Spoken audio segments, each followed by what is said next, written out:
اور دمبا کٹنے کے بعد میں آج تک عید ہو رہی ہے، جو عید کے موقع پہ آپ جو بکرے کاٹتے ہیں یہ اسی کی یادگار ہے۔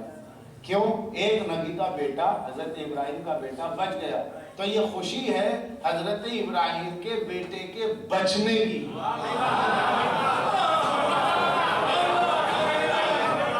یہ حضرت ابراہیم کے بیٹے کے بچنے کی خوشی ہے، کیونکہ یہ رسول اللہ کے دادا ہیں حضرت اسماعیل، چونکہ حضرت اسماعیل بچ گئے اس کی خوشی ہے۔ اب یہ 1400 سال سے بکرے کٹ رہے ہیں، جہاں بکر کو دیکھا کاٹ دیا۔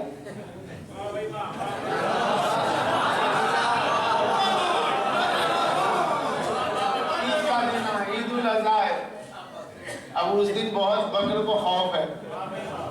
اب آپ دیکھیے، اگرچہ کہ چارہ ڈالنے والا ساتھ ہے مگر پہلو میں بیٹھ کے روئے گا ضرور، کیوں؟ کٹنا ہے۔ اب لوگ کہتے ہیں چھریاں آنکھوں میں پھرتی ہیں۔ بہرحال یہ کہ عید کا دن آتا ہے، بکرے کاٹے جاتے ہیں، تو سوال یہ ہوتا ہے کہ یہ کیوں کاٹے جا رہے ہیں؟ کہ حضرت ابراہیم کا بیٹا بچ گیا۔ یہ حضرت ابراہیم کون؟ رسول اللہ کے دادا۔ اب دنیا ہم سے پوچھتی ہے کہ بھیا واقع کربلا تو 1400 سال ہو گیا، یہ آپ آج تک کیوں رو رہے ہیں؟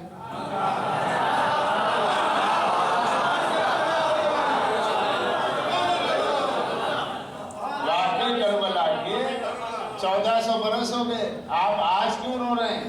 کب تک روئیں گے؟ تو آپ یہ بتائیے بکرے کب تک کاٹیں گے؟ اس کا بھی تو فلسفہ بتائیے۔ یوں تو روزی کھاتے ہیں، مگر یہ خاص طور پہ اس دن کیوں؟ ارے وہ حضرت اسماعیل بچے تو آپ سے کیا مطلب ہے؟ آپ ان کی امت ہیں، آپ کیا ان کی امت ہیں؟ ارے نہیں صاحب، یہ حکم شریعت ہے، تو حکم شریعت خلاف عقل ہے یا مطابق عقل ہے؟ عقل کے خلاف ہے یا عقل کے موافق ہے؟ عقل کیا کہتی ہے؟ بیٹا بچا اسماعیل کا، بیٹا بچا ابراہیم کا، یعنی حضرت اسماعیل بچے، حضرت ابراہیم کے بیٹے بچے۔ آپ سے کیا تعلق؟ نہ آپ کا خاندان ہے، نہ آپ سے رشتہ داری ہے، نہ آپ اس قبیلے کے ہیں، کوئی شیخ ہے، کوئی مرزا ہے، کوئی مغل ہے، آپ سے کیا مطلب ہے؟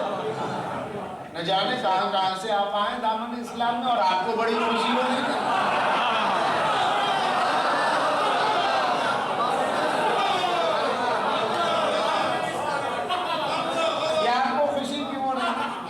پڑوسی کے گھر شادی ہو رہی ہے لیکن آپ گھر میں بہت خوش نظر آ رہے ہیں، بھائی آپ سے کوئی رشتہ داری ہے؟ کہا نہیں۔ تو پڑوسی کے گھر کی شادی سے آپ کا کیا تعلق؟ ان کے گھر میں دعوت ہو رہی ہے، آپ کیوں خوش ہو رہے ہیں؟ کوئی تعلق بھی تو ہونا چاہیے۔ ارے بھائی حکم شریعت ہے، بات ہو گئی کہ شریعت کا حکم ہے اس دن عید مناؤ، تو یہ حکم کیوں ہے؟ اللہ کو اسماعیل کی قربانی چاہیے تھی، ابراہیم کی نیت دیکھنی تھی، ابراہیم کی نیت ان کے جذبے سے ظاہر ہو گئی، اللہ نے بیٹا واپس کر دیا، جنت سے دمبے کو بھیج دیا، بکرا آیا اور بکرا کٹ گیا، تو ختم ہو گئی بات وہاں پر۔ آج بکرے کیوں کٹ رہے ہیں؟ ایک ہی وجہ ہے نا کہ بکرے کاٹنے کی وجہ، عید کے دن قربانی کی وجہ ہے کہ ایک نبی کا بیٹا بچا۔ تب اسی فلسفے کو دیکھیے کہ جس نبی کی آپ امت نہیں ہے، جس نبی کا کلمہ نہیں پڑھتے،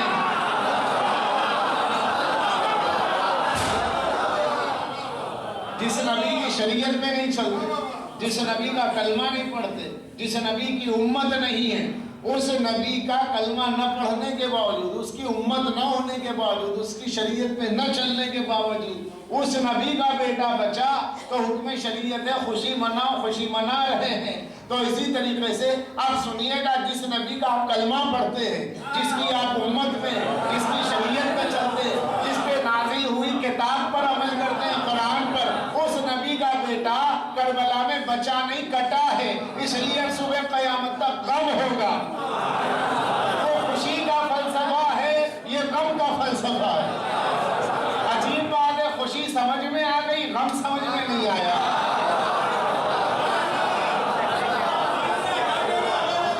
خوشی سمجھ میں آ گئی، خوشی سمجھ میں آ گئی، غم سمجھ میں کیوں نہیں آیا؟ یہ تو وہی بات ہو گئی کہ مال غنیمت سمجھ میں آ گیا، جہاد سمجھ میں نہیں آیا۔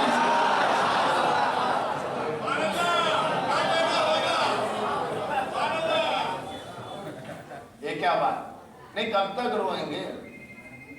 اب یہ اسلام کو کل میں نے آپ کے سامنے بات رکھ دی، جو کردار والا اسلام ہے وہ اہل بیت کا ہے۔ تو اس غم کی وجہ کیا ہے؟ اس کے کئی فائدے ہیں۔ ایک تو رسول سے وفاداری ظاہر ہوگی، دوسرا یہ کہ ہم نبی سے محبت کرتے ہیں تو ان کے غم میں غم، ان کی خوشی میں خوشی، یہی ہماری فطرت ہے۔ تیسرا یہ کہ عزیزان گرامی، اس غم کے ذریعے ذکر اسلام ہوتا ہے، کردار کا پتہ چلتا ہے، ان کے کردار کا ہم ذکر کرتے ہیں، تو اسلام کے کردار کے ذریعے اسلام کا پھیلنا، اس کا ہماری نسلوں کو پتہ چلتا ہے۔ عظمت رسول معلوم ہوتی ہے، عظمت آل رسول معلوم ہوتی ہے، اللہ کی توحید بیان ہوتی ہے، کعبے کی عظمت معلوم ہوتی ہے، قرآن کی عظمت معلوم ہوتی ہے، پورا دین اسلام کا تذکرہ ان مجلسوں میں ہوتا ہے۔ یہ صرف غم حسین کا صدقہ ہے۔ اگر یہ غم حسین نہیں ہوتا، یہ مجلسیں نہ ہوتی، تو عزیزان گرامی یہ معلومات کہاں سے ہو جاتی؟ تو وہ ایک ابراہیم کا بیٹا اسماعیل ذبیح اللہ علی نبینا علیہ الصلوۃ والسلام، کہ ان کی نبوت پر ہمارا ایمان ہے بے شک، مگر وہ بچ گئے تو خوشی، اور سرکار دو عالم جن کا کلمہ پڑھتے ان کا بیٹا نہ بچا۔ ارے صاحب وہ شریعت میں ہے، مگر یہاں حکم شریعت نہیں ہے غم منانے کا، کس کو کس سے جوڑ ہے؟ کس کو کس سے جوڑ ہے؟ وہاں خوشی اور یہاں غم ہے، وہاں خوشی کے لیے تو شریعت کا حکم ہے، یہاں کا حکم ہے؟ یہاں حکم نہیں ہے، کہا نہیں ہے، قرآن پڑھا ہے، ہاں پڑھا ہے، سچی پڑھا، کہا پورا یاد ہے،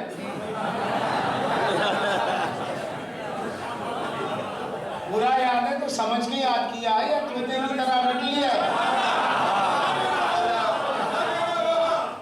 ایک مہمان کو گھر میں رکھا، اسے سورہ اخلاص یاد دلا دیا، ایک طوطے کو گھر میں رکھا، اسے سورہ کوثر یاد دلا دیا۔ اب وہ لفظیں تو بول رہا ہے لیکن اسے خود پتہ نہیں کیا بول رہا ہے۔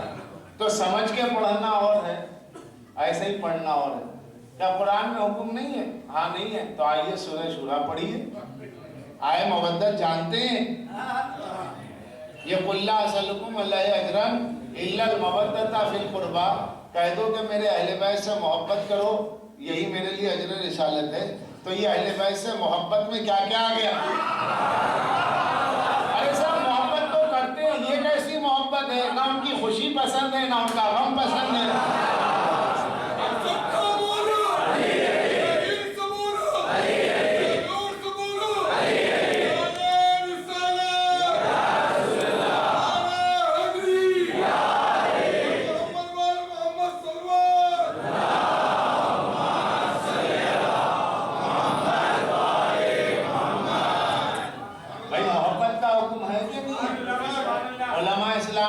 مفسرین نے لکھا، زمخشری نے لکھا، علامہ فخر الدین رازی نے لکھا تفسیر کبیر میں کہ اس آیت میں مودت سے مراد پنجتن پاک ہے، جس میں سرکار حسنین کریمین ائمہ طاہرین ہے کہ نہیں؟ جب ہیں تو ان سے محبت کا جو حکم ہے تو غم بھی آ گیا۔ ارے وہ کیسے آ گیا؟ دیکھیے آپ کے گھر کا غم تو اس وقت ہے کہ جب بیٹا مر گیا تو غم ہو، باپ مر گیا تو غم ہو۔ حسین کا غم حسین کی ولادت سے ہے۔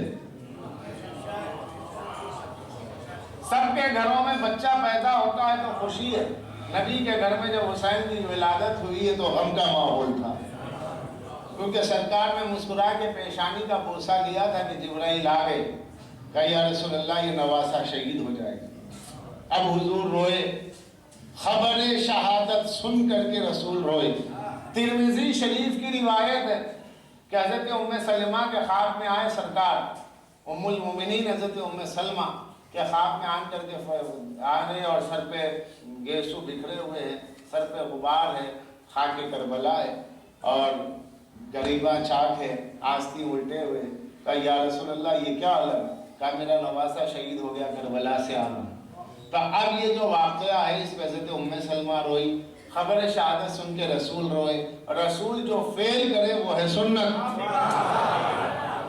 سنت کسے کہتے ہیں؟ رسول کے عمل کو، رسول کے ایکٹیویٹیز کو، رسول کا جو عمل ہے وہ ہے سنت، رسول کا جو قول ہے وہ ہے حدیث۔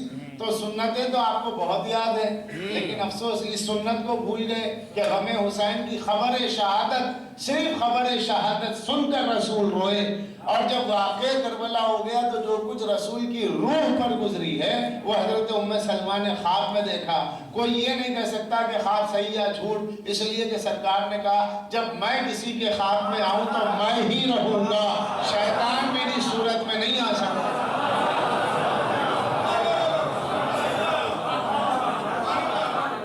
اب یہ جو عاشور کے دن برانہ سر رہتے ہیں، یہ عاشور کے دن سر پر کچھ نہیں ہوتا، آستین الٹے ہوتے، گریباں چاک ہوتے ہیں. اور بلکہ ہمارے یہاں دکن کا رواج، حیدرآباد کا تو یہ ہے کہ سر پہ خاک ڈال دی جاتی ہے، خاک بکھرا دی جاتی ہے.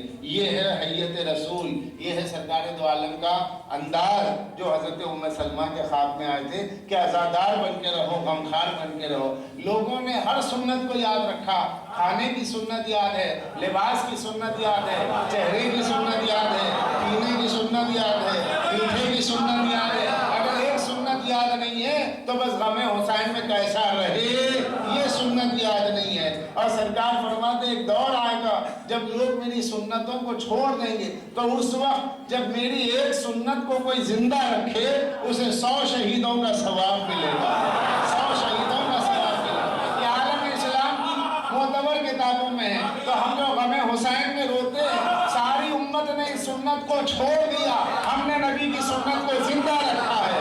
لہذا ہر عزادار جو حسین میں روتا ہے 100 شہیدوں کا ثواب پاتا ہے.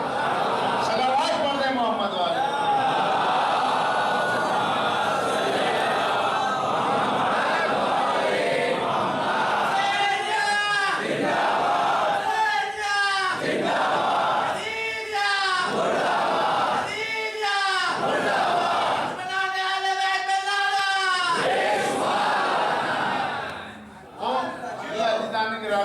یہ سنت رسول ہے اور بہت سے علماء اہل سنت اس کو مانتے ہیں. عوام میں ایک چرچا ہے کہ بس شیعہ ہی کرتے، نہیں، شیعوں کا کوئی ٹھیکہ نہیں ہے اس میں. اب یہ اور بات ہے کہ یہ شرف شیعوں کے حق میں آیا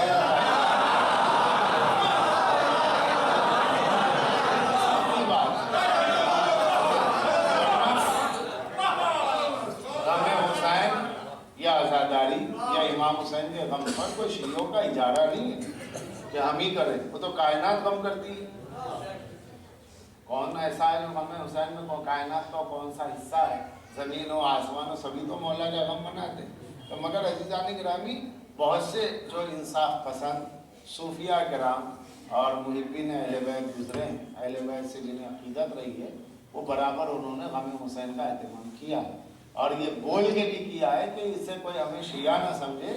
ہم صرف یہ بتانا چاہتے ہیں کہ ہم رسول کو مانتے ہیں، اس لیے حسین کا غم کر رہے ہیں. ایک اچھا جملہ ہے. کوئی یہ نہ سمجھے کہ ہم غم حسین کر رہے ہیں تو ہم شیعہ ہیں، بلکہ اس لیے کر رہے ہیں کہ ہم رسول کے امتی ہیں، امتی ہونے کا ثبوت ہے. حیدرآباد کی دکن حیدرآباد کی 120 سالہ یونیورسٹی، اسلامک یونیورسٹی جامعہ نظامیہ، اس کے 120 سال ہو چکے. اس کے جو بنیاد گزار تھے، فاؤنڈر مولانا انوار اللہ خان صاحب فاروقی، وہاں کے جو پرنسپل گزرے ہیں، انہوں نے اپنی کتاب مقالات طاہر میں لکھا کہ غم حسین میں آنسو بہانا نبی کی سنت ہے. جنہیں عربی ادب پر مدینہ یونیورسٹی سے ڈگری ملی ہے، جامع ازہر نے جنہیں سند دی ہے عربی ادب کی، وہاں کے شیخ الادب ہے، انہوں نے اپنی کتاب میں لکھا غم حسین میں آنسو بہانا نبی کی سنت ہے. معلوم یہ ہوا سچا سنی وہ ہے جو غم حسین میں روتا ہے. یہ علامہ سید شاہ طاہر رضوی القادری اپنی کتاب میں لکھتے ہیں. اور آج بھی ہندوستان کی بہت بڑی بڑی خانقاہیں اور درگاہیں ہیں جہاں پر باضابطہ مجالس کا اہتمام ہوتا ہے. اگر آپ دیوا شریف چلے جائیں بارہ بنکی، تو وہاں حاجی وارث علی شاہ صاحب کا مزار ہے جو وارث پاک کے نام سے مشہور ہے.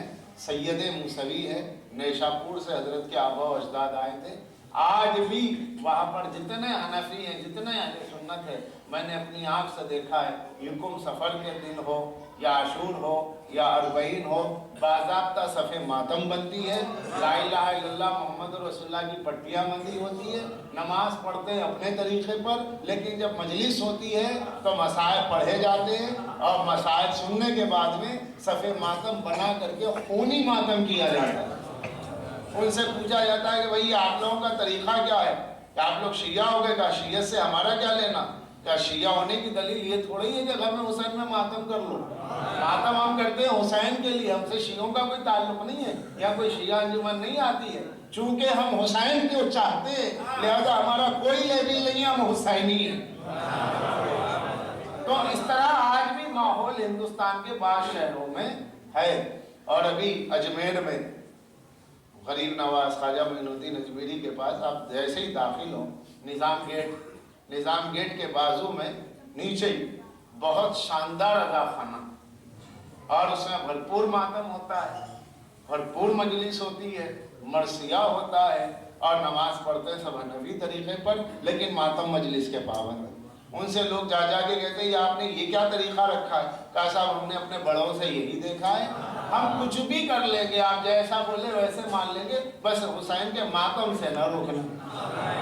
کیونکہ اب اسلام کا ہمارے پاس ثبوت اور کیا ہے کہ جس کے دیار میں ہم رہتے ہیں وہ ہے خواجہ غریب نواز، اور انہوں نے لکھا شاذ حسین، وہ بھی سید تھے، ہم بھی سید ہیں، شیعہ سنی جائے آپس کے فرقے جتنے چاہے لڑیں، جو سید ہے وہ تو اپنے جد کا ماتم کرے گا۔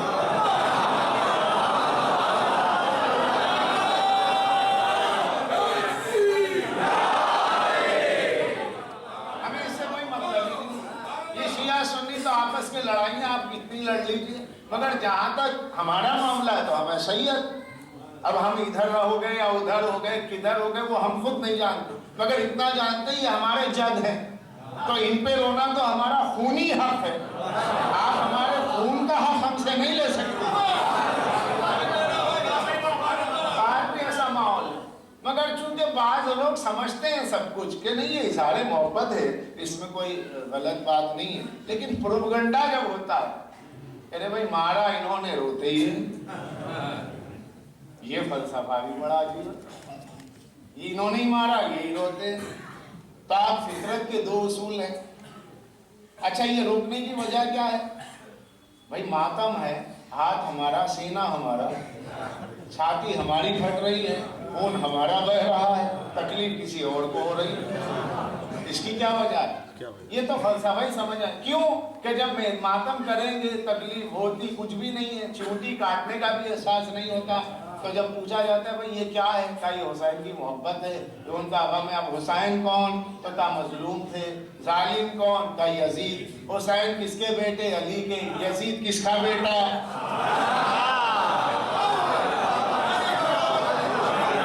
اب یہ ایک ماتم کی صف میں آ جائے گا تو بڑے بڑوں کے شجرے کھل جائیں گے۔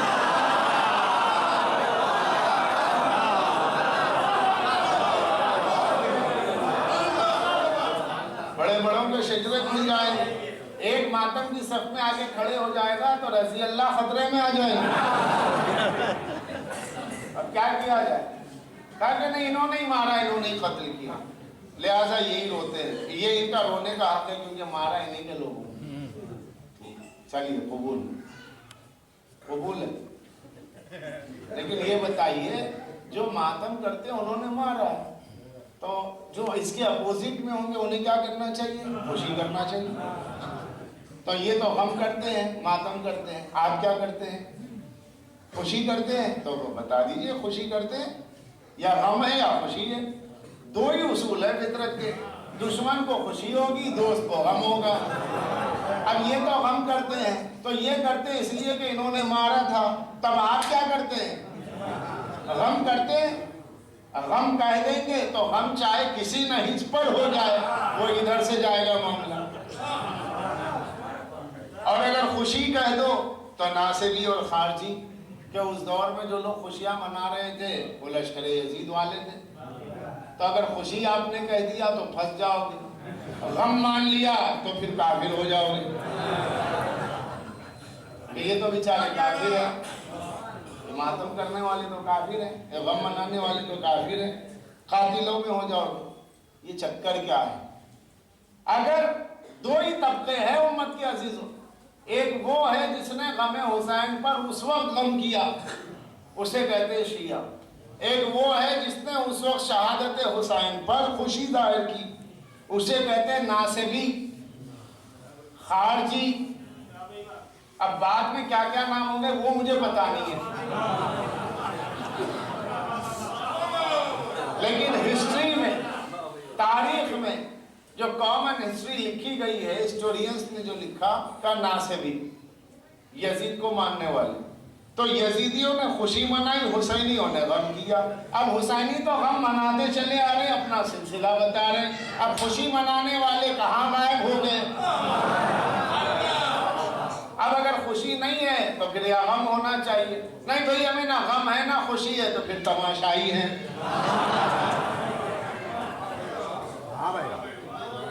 سوال کر کے تو آپ ہنس جائیں، نہیں دیکھیے ایسا ہے کہ حضرت حسین رضی اللہ تعالیٰ عنہ کا جب ذکر ہو غم کا، فطری طور پہ آنکھ میں آنسو آ جائے الگ بات ہے، وہ فطرت، مگر یہ مسلسل رونا یہ تو صاحب مکانی ہے، یہ نیچر کے خلاف۔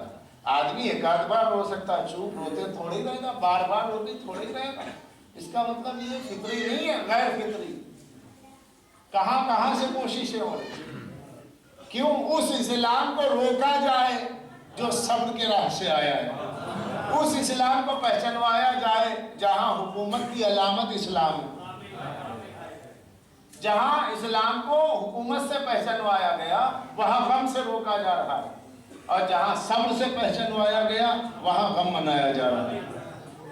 اب یہ پہچاننے کے لیے کہ صاحب یہ فطری اور غیر فطری، مسلسل رونا عیاری کی علامت۔ اچھا تو آئیے ذرا قرآن مجید میں دیکھیں، سورہ یوسف پڑھیں، حضرت یوسف کے بیٹے، حضرت یوسف، یعقوب کے بیٹے حضرت یوسف کے قتل کے سلسلے میں ان کے سونتیلے بھائیوں نے کنویں میں ڈال دیا، کپڑے پر بھیڑیے کا خون لگایا، حضرت یعقوب کے پاس آئے، کہا ابا جان یوسف مارے گئے۔ اب حضرت یعقوب روئے، اتنا روئے اتنا روئے اتنا روئے کہ قرآن کہتا ہے ان کی آنکھوں کی پتلیاں جو تھی سیاہ پتلیاں، کالی پتلیاں سفید ہو گئی، یعنی اندھے ہو گئے روتے روتے۔ تو جسم کا ایک حصہ ضائع ہوا، ایک حصے میں فرق آ گیا، اتنا روئے۔ اور حضرت یوسف کے جو سونتیلے بھائی تھے یعنی یعقوب کے دوسرے بیٹے، یہ بار بار آگے کیا کہتے تھے قرآن میں، انکا لفی ضلالک القدیم، ارے بابا آپ ابھی تک رو رہے ہو، انکا لفی ضلالک القدیم، یہ آپ قدیم زمانے سے کب تک روئیے گا، اور حضرت یوسف پہ کب تک آنسو بہائیں گے کہ ہم آپ کی اولاد نہیں ہے، ایک یوسف پہ جانے کا اتنا غم ہے تاکہ تم سب مر جاتے مجھے دکھ نہ ہوتا، میرا یوسف مجھ سے چھن گیا۔ یہ کون رو رہا ہے؟ حضرت یعقوب۔ کتنے دن روئے؟ پوری زندگی روئے، جب تک یوسف مل نہیں گئے تب تک روئے، جب تک یوسف مل نہیں گئے تب تک روئے۔ لیکن سونتیلے بھائی جو آئے تو اس وقت رو رہے تھے جب یعقوب کے سامنے کھڑے تھے، مگر یعقوب کے رونے کا مذاق بعد میں اڑا رہے تھے، کیونکہ سونتیلے بھائی جو تھے ان کے دامن پر قتل یوسف کا دھبا تھا۔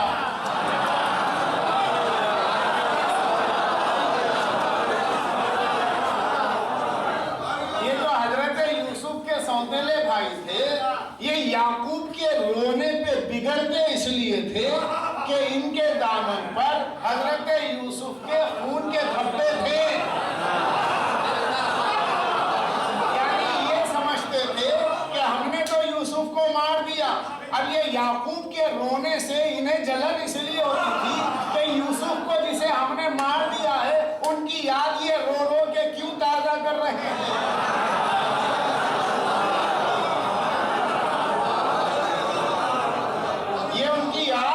جب دیکھو روتے ہیں اور ہائے یوسف ہائے یوسف ہائے یوسف، ہم یوسف کا نام نہیں سننا چاہتے، کیا ہم نہیں ہیں؟ ارے ہمیں بھی درد ہے مگر ہم بھی روئے، ایسا نہیں کہ مسلسل رو رہے۔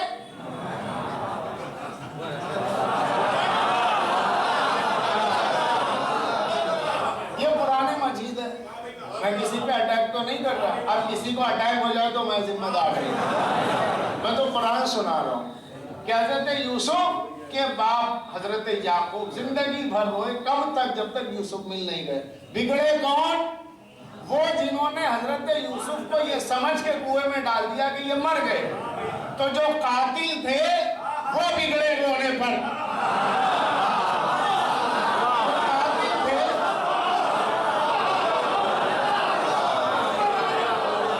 چونکہ سوتیلے بھائیوں نے یہی سمجھا ہم نے مار دیا، نقلی خون لگا کے چلے اور یہ سمجھے کہ بھیا ہم نے مار دیا، اب ان کی یاد تازہ نہ ہو، لہذا یعقوب پہ بگڑ رہے تھے۔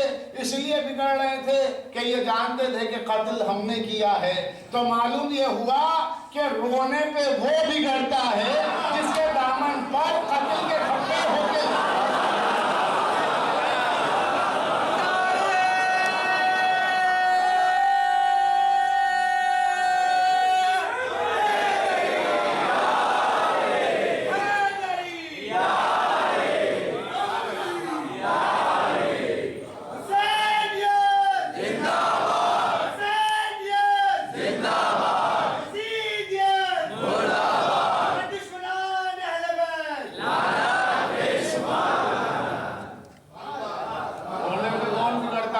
کی روشنی۔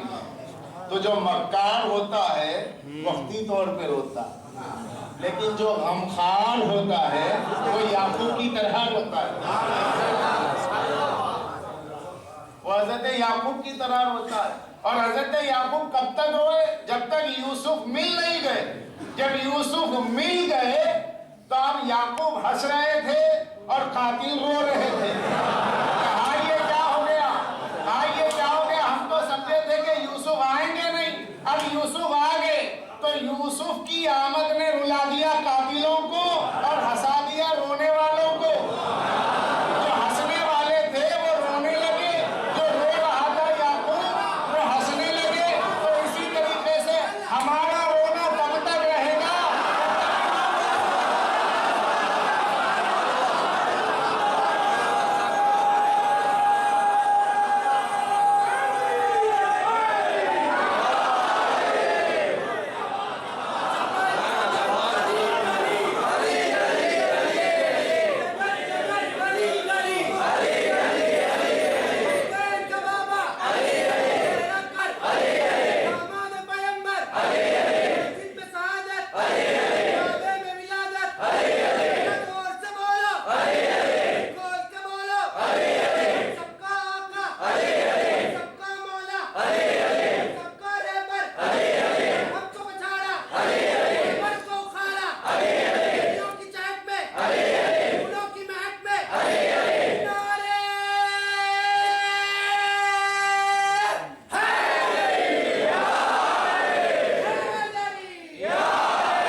تو ہم تو تب تک روئیں گے جب تک کہ ہمارا امام نہ آ جائے۔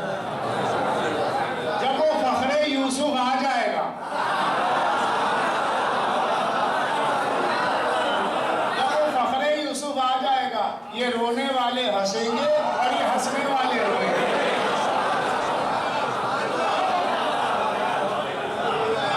ارے یہ کیا ہو گیا؟ آ گیا ان کا امام، اور وہ آیا بھی تو ذوالفقار بے نیام کر کے۔ کیوں؟ قاتلوں کو پہچانو۔ تو آنکھیں ہماری رو رہی ہے، چہرے آپ کے مسکرا رہے ہیں، ہنسے، خوب ہنسے، مذاق اڑائے، خوب اڑائے، جیسے یعقوب کا اڑایا گیا۔ مگر وہ یعقوب کی آنکھیں تھیں، روتے روتے ضائع ہو گئی۔ مگر یہاں مومن کی آنکھیں ضائع نہیں ہوتی، یہ حسین کا معجزہ ہے۔ ایسے ایسے رونے والے ہیں کہ جنہیں میں نے دیکھا ہے مساجد میں بے ہوش ہو گئے، کئی جگہ پر، کئی مقامات پر آج بھی لوگوں نے اٹھایا ہے، دیکھا تو بے ہوش ہو گئے۔ صاحب ان کا اکثر ہی عالم ہو جاتا ہے، بڑی مجلس میں سر ٹکرایا، دیوار سے بے ہوش، خون برآمد، تاکہ اکثر ایسا ہوتا ہے، آنکھیں نہیں گئی۔ کیوں؟ وہ یعقوب کی آنکھیں یوسف کے فراق میں چلی گئی، اندھے ہو گئے، لیکن جب حضرت یوسف کا پیراہن جیسا ہی آیا، پیراہن آنکھوں پہ آیا، روشنی آ گئی، روشنی آ گئی۔ کیوں آ گئی؟ اس لیے کہ یوسف کا پیراہن مل گیا، آنکھوں میں روشنی آ گئی۔ تو عزیزان گرامی کیوں؟ اس لیے کہ یوسف معصوم ہے، تو معصوم کا پیراہن آ گیا معصوم کی آنکھوں پر، تو روشنی واپس آ گئی۔ وہ یوسف کی بات ہے، وہ یعقوب کی بات ہے، یہ عزاداران حسین کی بات ہے کہ عزاداروں کی آنکھیں اس لیے ضائع نہیں ہوتی کہ ادھر آنکھ سے آنسو نکلتا ہے، ادھر رومال سیدہ ہے۔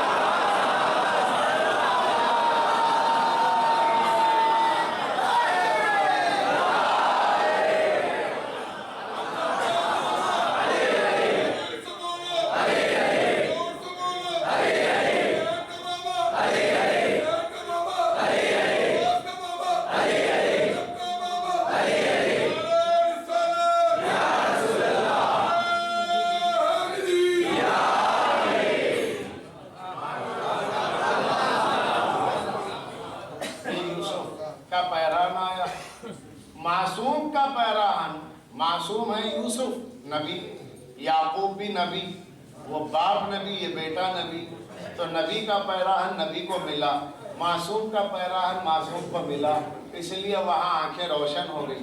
یہاں گنہگار آنکھیں ہیں، خطاکار نگاہیں ہیں، گنہگار نگاہیں ہیں، مگر ان گنہگار آنکھوں کے آنسوؤں کو چونکہ غم حسین سے نسبت مل گئی تو اتنے پاک ہو گئے کہ رومال سیدہ کی زینت بن گئے۔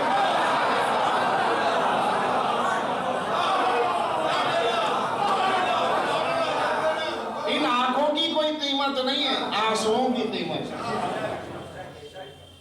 کیونکہ اس کی نسبت حسین کے غم سے ہو گئی، اور جب حسین کے غم سے ہو گئی تو اب بن گئے یقین، اتنے قیمتی بن گئے کہ نفس المحموم میں پڑھ لیجئے، بحار الانوار میں پڑھ لیجئے کہ قیامت میں جب اعمال کا پڑھلا بہت ہلکا ہو جائے گا، اس وقت ایک آنسو غم سید الشہداء میں جو ایک آنسو نکلے گا، اور حدیث ہے وَلَوْ جَنَا مِثْلَ الْبَعُوضَةِ، مچھر کے پر کے برابر جو آنسو ہے وہ ایک آنسو بشکل موتی ترازو میں ڈال دیا جائے گا، اور پڑھلا اتنا بھاری ہو جائے گا کہ چاہنے والا دیکھنے والا دیکھ کے کہے گا پالنے والے یہ اتنا سا ریزہ اور میرا پڑھلا اتنا بھاری ہے، کیا ہے؟ کہا یہ حسین کے غم میں بہنے والا تیرا وہ آنسو ہے جو اس وقت تیرے کام آیا ہے۔ سارے اعمال اپنی جگہ ہے، کیونکہ ہر عمل کی نسبت خدا سے، اور ہر عمل میں مومن بھی شریک ہے، منافق بھی، مگر غم حسین وہ واحد عمل ہے۔ نماز یہاں بھی وہاں بھی، روزہ یہاں بھی وہاں بھی، حج یہاں بھی وہاں بھی، کعبہ یہاں بھی وہاں بھی، مگر غم حسین، عزاداری امام حسین اور حسین کے غم میں بہنے والا آنسو، یہ آپ سے مخصوص ہے۔ دنیا نمازوں پہ تھوڑا ہی ہنستی ہے، ہماری مسجدیں کوئی مسجدوں کو دیکھ کے نہیں ہنستا، ہماری مسجد کے مینارے میناروں کو دیکھ کے نہیں ہنستا، کوئی نمازوں کو دیکھ کے نہیں ہنستا، ہنستے سیاہ لباس کو دیکھ کر، مسکراتے آنسوؤں کو دیکھ کر۔ تماشا بنتا ہے تو مجالس کا، تماشا بنایا جاتا ہے تعزیے کا، کیوں؟ اس لیے کہ نسبت ادھر غم حسین سے ہے۔ تو کہا اللہ نے کہا جتنا غم حسین کا دنیا میں مذاق اڑایا جائے گا، میری عزت کی قسم ہے محشر میں اس کی قیمت میں بتاؤں گا کیا۔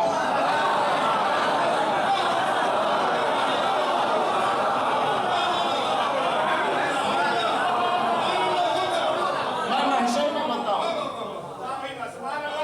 محشر کے بازار میں دیکھنا کہ جس کا تم دنیا میں مذاق اڑاتے تھے یہ کس حسین کا غم ہے، اس حسین کا غم ہے، اگر وہ درمیان میں نہ ہوتا تو لا الہ الا اللہ نہ ہوتا۔ جس کی شہادت کے صدقے میں تم کلمہ لا الہ الا اللہ پڑھ رہے ہو، اسی کی عزاداری کا مزہ، اسی کے غم کا مزہ، اسی کے علم کا مزہ، اسی کے تعزیے کا مزہ۔ تو کل قیامت میں تمہارے اعمال کے ساتھ اگر تمہارا مذاق نہ بنا دوں تو میرا نام رب نہیں، کیونکہ اللہ کو حسین سے زیادہ کسی سے پیار نہیں ہے۔ جو حسین کا ہے وہ خدا کا ہے، جو حسین کا نہیں ہے وہ خدا کا نہیں ہے، چاہے وہ کعبے میں مر جائے۔ زمزم سے غسل دیجئے، خلاف کعبہ کو کفن بنا دیجئے، کچھ کام نہیں آ سکتا۔ کیوں کہ جس کعبے کو بچایا ہے اپنی شہادت کے ذریعے کنبہ دے کر کے حسین نے، وہ کعبے کے غلاف بھی ہوا کے دوش پہ بلند ہوتے ہیں تو رخ کربلا کی طرف کر کے سلام کرتے ہیں۔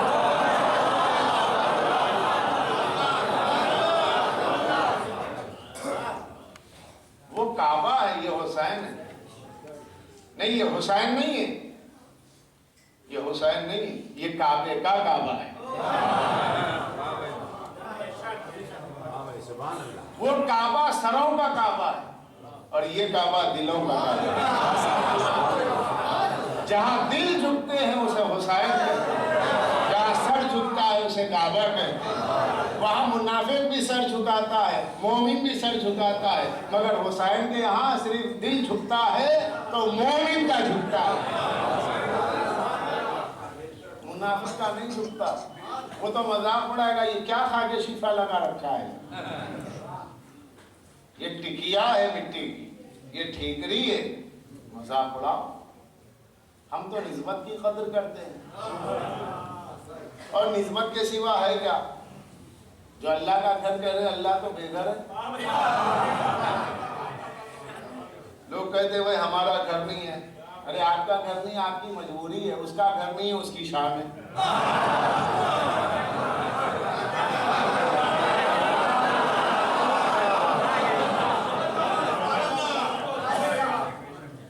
ایسے بھی بندے جن کا گھر نہیں ہے تو ان کی مجبوری ہے، اب وہ اس کی شان ہے کہ اس کا گھر ہے۔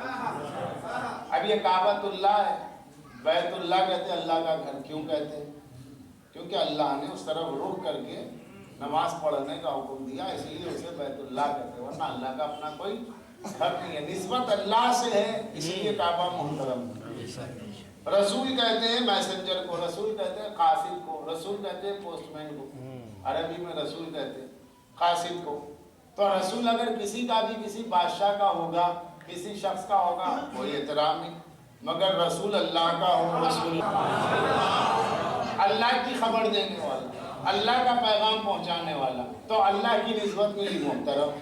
کتاب کوئی ہو ایسے ہی رکھ دی جائے، مگر ایک چھوٹا سا پارہ مل گیا، یاسین مل گئی، اسے کپڑے پہ لپیٹ کے رکھ، کیوں؟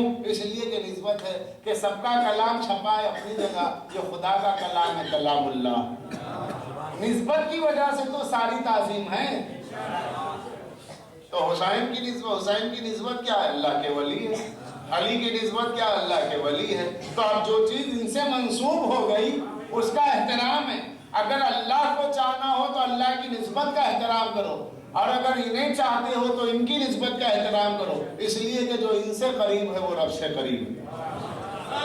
یہ غم جو غم حسین، یہ جو عزاداری ہے، یہ ایک رسم نہیں ہے، یہ عبادت ہے، یہ تیوہار کے دن نہیں ہے، یہ کسٹمز جسے کہتے ہیں وہ نہیں ہے، ٹریڈیشن جسے کہتے ہیں وہ نہیں، یہ عبادت ہے۔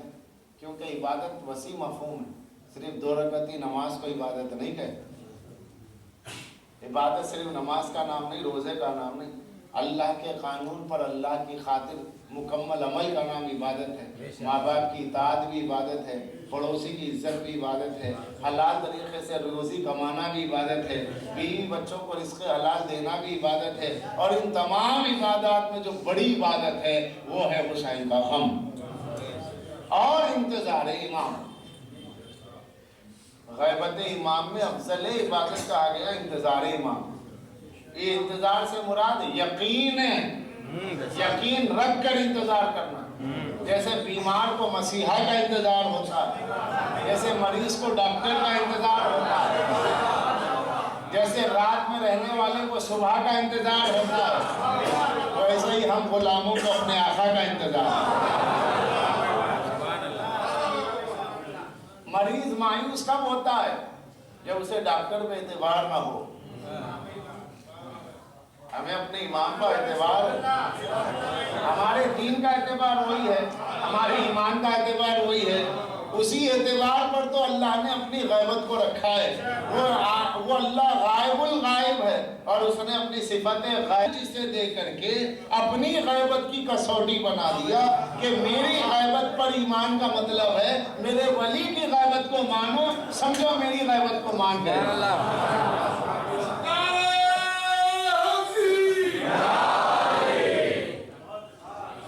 لیکن اس کا مطلب یہ نہیں ہے کہ ہم صرف جو ہے یا صاحب العصر والزمان کہہ کر رک جائیں، مولا علی کو چھوڑ دیں، دوسرے ائمہ کا ذکر نہ کریں. ایسا ہرگز کیا اب یا صاحب الزمان کہیے اب یا علی مدد کی ضرورت نہیں، ایسا تھوڑا ہی ہو جائے. دوسرے ائمہ کیوں زیادہ کرتے ہو، ان کا کرو، کیونکہ اصل تو یہ ہے، اصل تو سبھی ہے. یہ علی بھی ہے، یہ محمد بھی ہے. اگر ہم علی کا ذکر کرتے ہیں تو خوشی انہیں ہوگی کہ میرے جد کا ذکر ہو رہا. اگر ہم حسین کا ذکر کرتے ہیں تو بارہویں امام کو خوشی ہے کہ میرے جد کا ذکر ہو رہا. اگر ہم انہی کا ذکر کر کے ان کے آباء و اجداد کا ذکر نہ کریں تو انہیں دکھ ہوگا.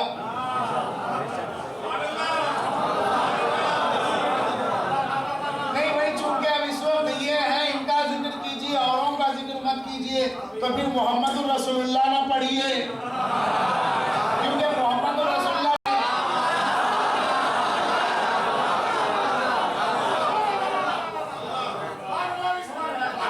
اگر خدا نہ خواستہ ایسی کہیں فکر پائی گئی تو سمجھیے یہ مریض فکر ہے، صحت مند فکر نہیں ہے.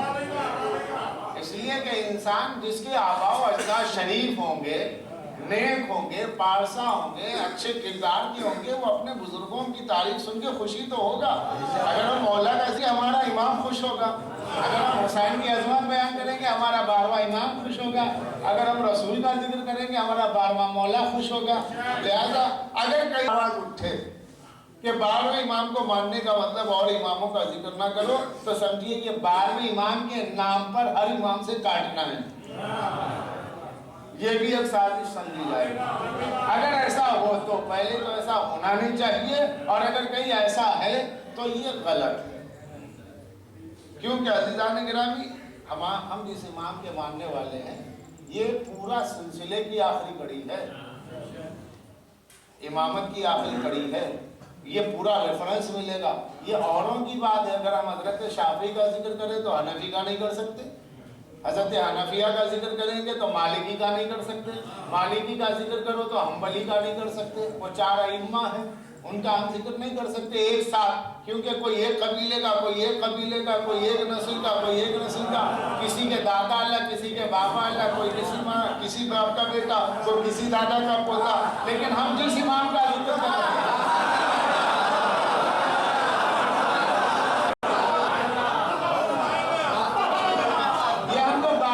کر رہے ہیں یا تو پورا سلسلے کا سلسلہ ملتا ہے. ایک ہی خاندان ہے، ایک ہی شجرہ ہے، ایک ہی عصمت ہے، ایک ہی مزاج ہے، ایک ہی فطرت ہے، ایک ہی گھر ہے، ایک ہی گھرانہ، ایک ہی نجابت، ایک ہی طہارت، ایک ہی نورانیت، ایک ہی کردار، ایک ہی گفتار، ایک طرح کی رفتار. سب محمد ہیں، سب علی ہیں. یہ اول بھی یہ ہے، آخر بھی یہ ہے، اوسط بھی یہ ہے، کل کا کل یہ ہے. ایک جڑ کی 12 شاخیں ہیں. جڑ کا نام ہے محمد مصطفیٰ اور شاخوں کا نام ہے ائمہ طاہرین. اور پہلی جڑ ہے محمد اور آخری جڑ ہے محمد.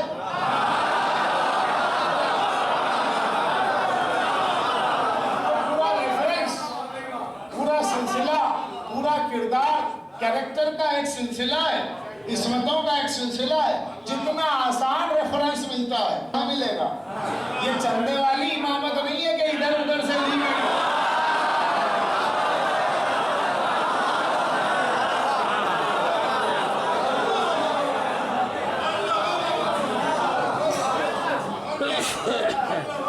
اس لیے یہاں کیا شرم ہے. اگر ہم ان کا ذکر کر کے مولا کا ذکر کریں، امام حسین کا ذکر ہے، زندگی تھوڑا ہی ہے. چلے نہیں بھائی یہ گھرانہ الگ ہے، وہ گھرانہ الگ ہے.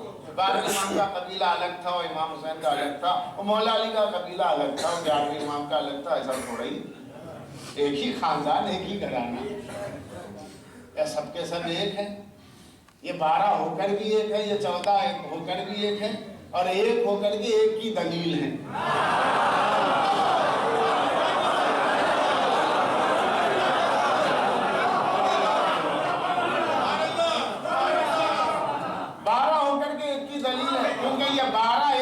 پہنچاتے ہیں.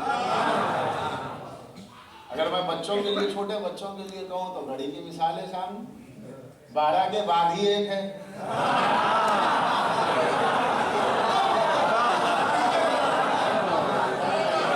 12 کے بعد ہی ایک ہے. 12 کے بعد گھڑی بنانے والا گھڑی ساز 12 کے بعد 13 بھی رکھ سکتا تھا, مگر اس نے 12 کے بعد ایک رکھا. شاید قدرت کو اس سے کام لینا منظور تھا.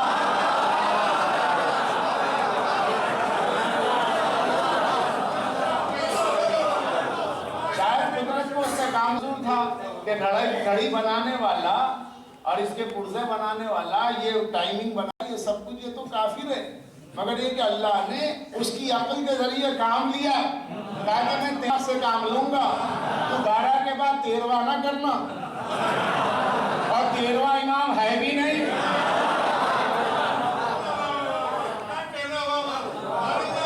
بارہ کے بعد 13 نہیں, 12 کے بعد ایک.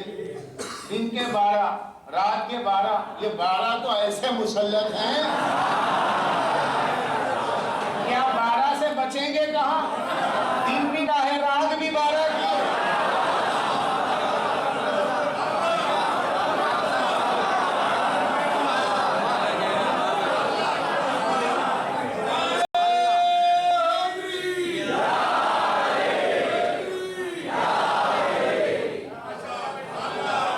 دن بھی 12 کا ہے, رات بھی 12 کی, پھر بھی 12 سے. یہ کیا ہے بھائی ان لوگوں کا یہ 12 امام کہاں سے لائے؟ 12 امام عجیب فلسفہ لیتے ہیں. 12 امام کیا ہوتے ہیں؟ اچھا 12 سے اتنا آپ کو بیان ہے تو 12 کے بغیر رہ کے بتائیے. اچھا دنیا میں کہیں بھی جائیے جہاں 12 کے بعد 13 لائیے, جہاں جائیں گے 12 ہے اور 12 کے بعد ایک ہے. گھڑی کا دماغ دیکھیں, اللہ نے اسے جو عقل دی کہ غیر شعوری طور پر, انکانشیسلی طور پر اس نے بھی جو بنایا ہے تو 12 کے بعد ایک ہی رکھا ہے تاکہ دنیا کو پتا چل جائے یہ 12 تک پہنچنے کا مطلب ہے ایک تک پہنچنا. ایک تک پہنچ ہی نہیں سکتے جب تک کہ 12 تک نہ پہنچے. اب پھر بھی اگر 12ویں کو نہیں مانتے ہیں تو بتائیے پھر ایک کو کیسے مانتے ہیں؟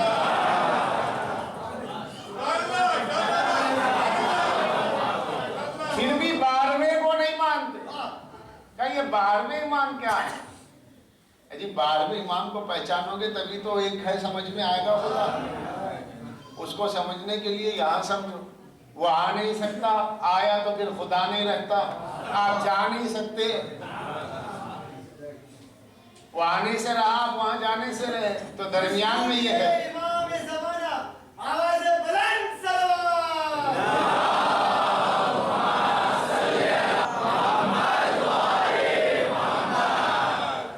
لہذا اللہ نے اس کو درمیان اپنی غیبت کا اور اپنے دین کی حفاظت کا, وہ ہے ہمارا امام. ہمیں سمجھنا ہے تو اس کی امامت کے ذریعے, کیونکہ ان الدین عند اللہ الاسلام, اللہ کے نزدیک اسلام دین ہے. اللہ کے نزدیک دین اسلام ہے. اسلام ہے, اس کا ثبوت کیا ہے؟ اس کا ثبوت یہ ہے جو اس کی حفاظت پر معمول ہے. یہ تمہید ہے. یہ کربلا جو آنے والی کربلا ہے, لیکن وہ کربلا جو مسکراہٹوں کے دور میں ہوگی, جہاں پر کربلا والوں کے چہروں پہ مسکراہٹ ہوگی, وہ انہی کا ظہور ہے. انہی کا ظہور ہے. ابھی لوگوں نے کربلا کا میدان دیکھا ہی کہاں؟ کربلا کا میدان جہاں پر ترائی کا شیر غازی لیٹا ہوا ہے, وہ کربلا کا آخری حصہ وہ ہے جب 12واں امام آگے بتائے. نہ گھبراؤ مسلمانوں, خدا کی شان باقی ہے. ابھی اسلام زندہ ہے، ابھی قرآن باقی ہے۔ یہ کافر کیا سمجھتے ہیں جو اپنے دل میں ہنستے ہیں؟ ابھی تو کربلا کا آخری میدان باقی ہے۔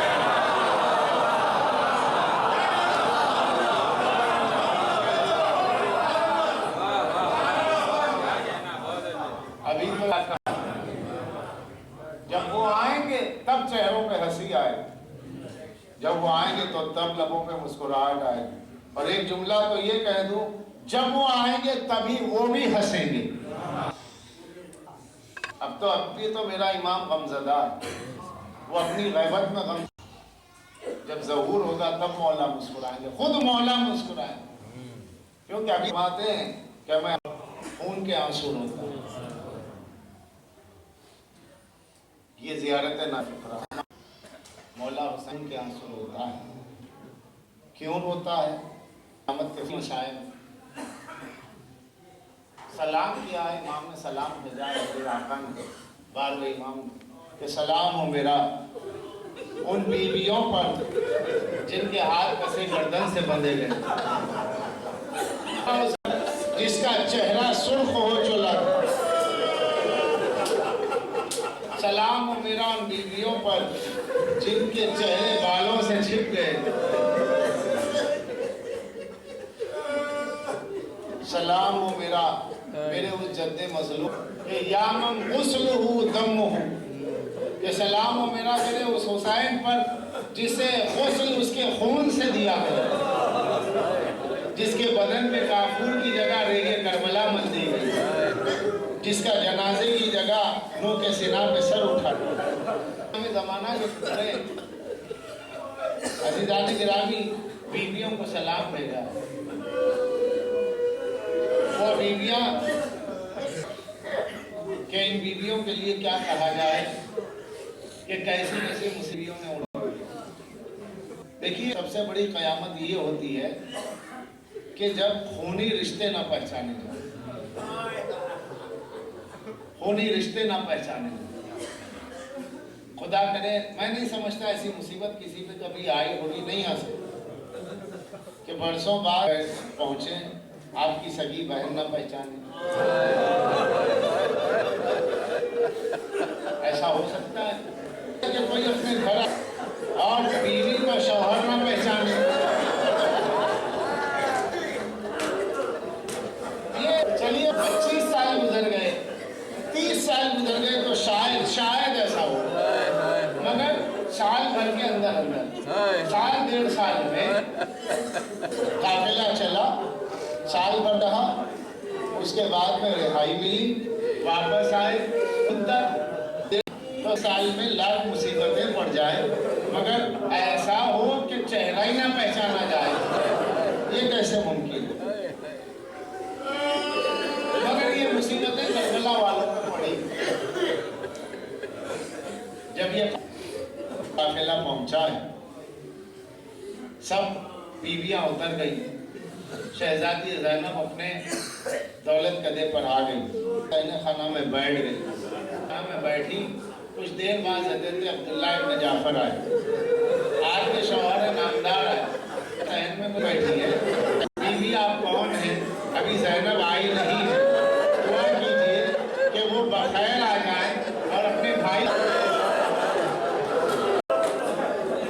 ایک مرتبہ بیوی پلٹی، حضرت عبداللہ کی نظر پڑی، کہا کہ بیوی ارے آپ کی ابا کہاں ہے؟ آپ کیسے یہاں بیٹھے؟ زینب نہیں آئی ہے تو نہیں آئی ہے، کیا واقعی نہیں آئی؟ کہا ہاں واقعی نہیں آئی، کیا آپ دیکھیں گے تو پہچان لیں گے، کہا کیسی بات ہے؟